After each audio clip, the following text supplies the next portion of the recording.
Қызылорда қаласы Мағжан Жұмабаев көшесінің тұрғындары 50 жылдан бері ауыз суға жарымай келеді. Мұндағы халық тіршілік нәрін тасып ішуге мәжбүр. Ал көшенің басында орналасқан құбырдан су уақытпен ағады. 2 сағаттың ішінде 60-тан астам үйдің тұрғындары ыдыстарын толтырып үлгеру керек. Тілші бейнематериалында толығырақ. Ауыз су. Мағжан Жұмабаев көшесі тұрғындары үшін бұл ең өзекті мәселе.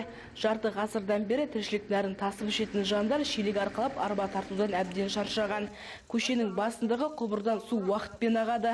Оның өзі кезінде жомарт азаматтың көмегімен тартылған.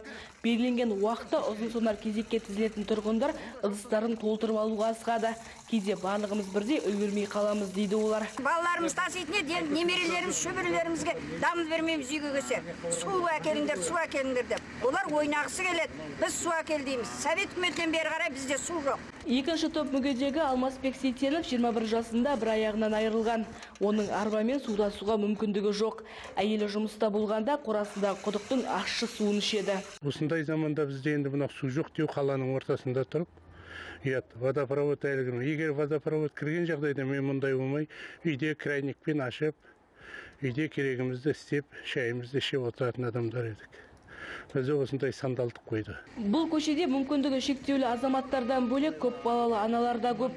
Азғантай уақыттың ішінде тасып үлгерген суымыз тұрмыстық қажеттілігімізге жетпей қалады дейді олар. Қыстың күні суымыз қатып қалады. Оны жібітіп, жоқ болған кезде қардың суын пайдаланып балалардың кірін жуамыз. Тұрғындар биліктегілерден көмек күтеді. Ақжағалылар болса, бұл проблема алдағы уақытта шешілетіндігін айтады.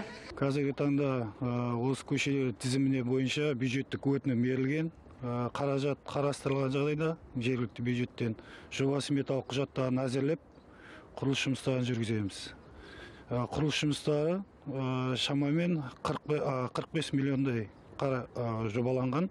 Аңқалары кепкен тұрғындардың күтуден басқа амалдары жоқ. Үйлерінен аққан суға шөлдерін басатын күн алыс емес деп сенеді. Айнұр Төлешова, Қайрат Мырзабай, Қазақ Ньюс, Қызылорда.